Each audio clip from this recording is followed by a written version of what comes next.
I know why you're here. You want your ribs to look like these. Stay tuned to find out how I did it.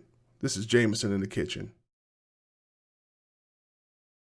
When barbecuing pork ribs, you have two types of ribs you can choose from. You have baby back ribs, and you have, in this case, pork spare ribs.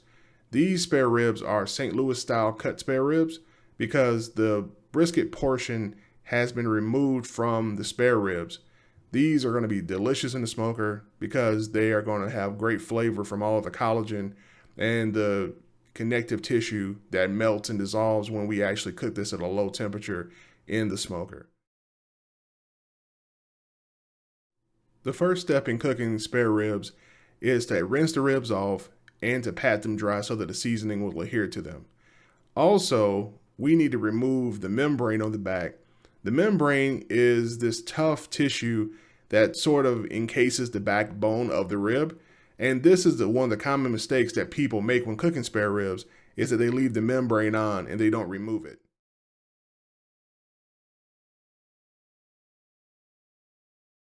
So to remove the membrane, you can get you a small knife, and on the back side of the rib, you want to come right underneath the membrane, between the membrane and the rib bone, just like I'm doing here. And you begin to lift up so that you can get some space between the membrane and the bone. And once you have that space, you're able to put your finger underneath the membrane and begin to peel it off the back of the rib. It's really easy. See how I'm getting my finger underneath the membrane, between the membrane and the bone? Once you have a good grip, you just take it and peel it off.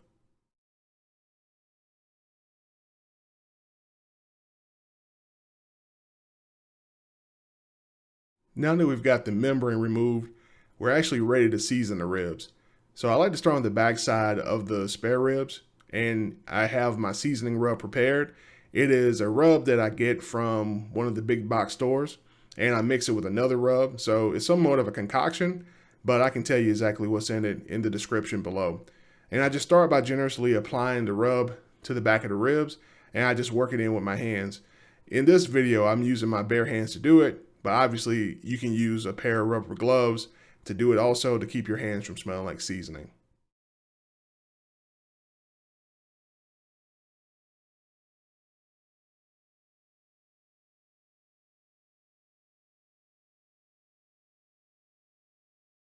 So that side looks pretty good.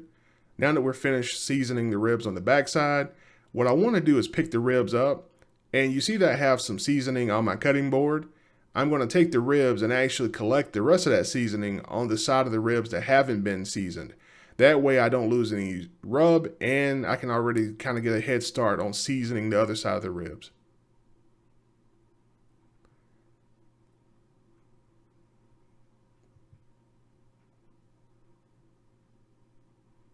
Now we take the rest of our rub and begin to apply it to the rest of the ribs. The reason I'm using a bowl is so that I don't contaminate the rest of the rub I have in my master container. So I pour out a portion in the bowl. That way, none of the other rub will get cross-contaminated with the raw meat.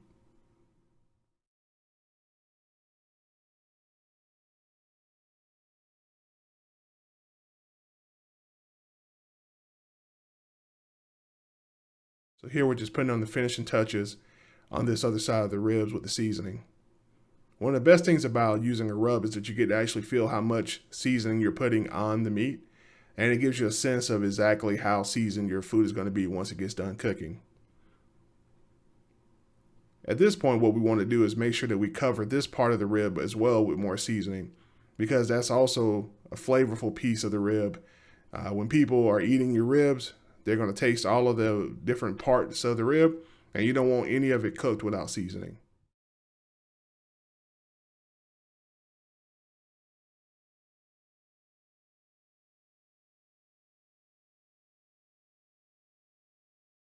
Yeah, we want to make sure that we apply some rub to the other side of the ribs as well on the edges.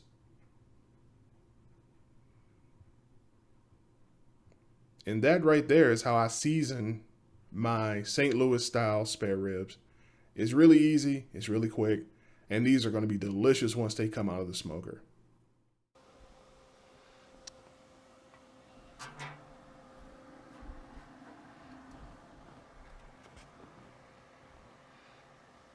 right, so this is what the ribs look like after being in the refrigerator, seasoned and marinating overnight. And I'm gonna zoom in here and give you guys a shot to see what these bad boys look like. These are going to be delicious. Okay, this is my char griller pellet smoker. This makes barbecuing super easy and straightforward and approachable for everybody. I did a few modifications to it. So the little netting that you see there over the smokestack, that's to keep critters out of the smoker. But this is awesome, right? So you got this nice box here on the side that holds all of the pellets that the cooker uses. What's cool about this is these are compressed wood chips or sawdust, and they turn them into these small pellets that the auger feeds into the firebox in here. And what's even cooler is that I can control the temperature of all of this from right here on the side. I set my temperature and it gives me exactly the cook temperature that I want. Right now I've got it set to 250 because I just started the smoker, and it will get up to 250 and hover right around there for the entire cook if I leave it.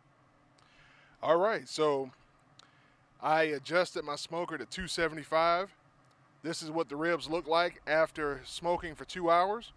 So at 275, we're gonna cook them for another 2 hours, maybe another 2.5 hours, and then we're gonna finish them with some sauce, and that's gonna get them. All right, guys, so we're at the end of the cook. Let's see what we've got in here.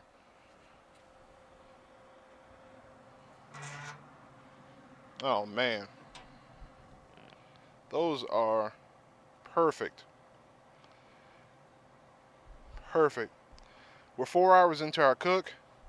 At the 3.5 hour mark, I actually turned the temperature down from 275 down to 180 because I didn't want to burn the ribs, and they were already done. Once you see that bone poke out from underneath the rib, you know they're ready.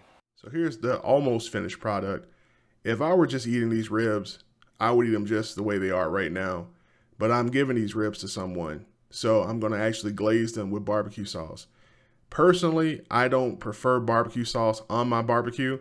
I like all of my meat without the sauce because I feel like if it's a good barbecue, you should be able to taste the meat without the sauce. You don't need the sauce to dress it up. So the only thing I've got to do now is I need to carve up these ribs. So we flip them over, and I'm going to take my knife and cut in between the bones so that I can carve up the ribs and prepare them to be glazed in the oven. I'm going to cut them up, transfer them to a cooking pan, and put barbecue sauce on them so that they can glaze and finish in the oven. You can already see how tender those ribs are when I cut them with a knife.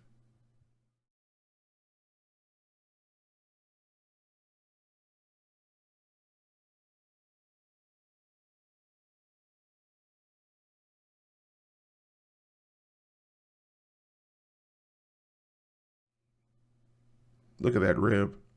It's beautiful. It's an amazing rib. See the smoke ring? You haven't barbecued your ribs and smoked them unless you see a smoke ring. Don't eat ribs unless you see the smoke ring. All right, so let's put the ribs on to this baking sheet. And then what we're gonna do is spread on the barbecue sauce.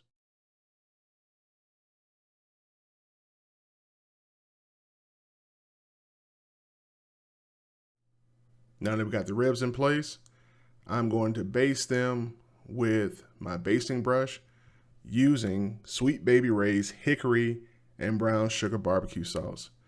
I've got to admit, this is the best part about finishing your barbecue and finishing your ribs. Even though I don't like sauce on my meat, I got to admit, these are a work of art.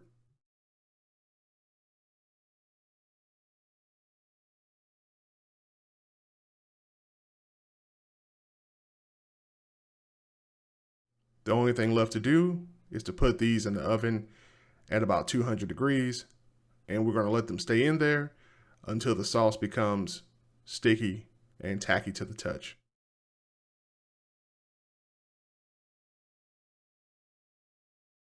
Here's the final product. These are my St. Louis style spare ribs, glazed with sweet baby rays, hickory, and brown sugar barbecue sauce.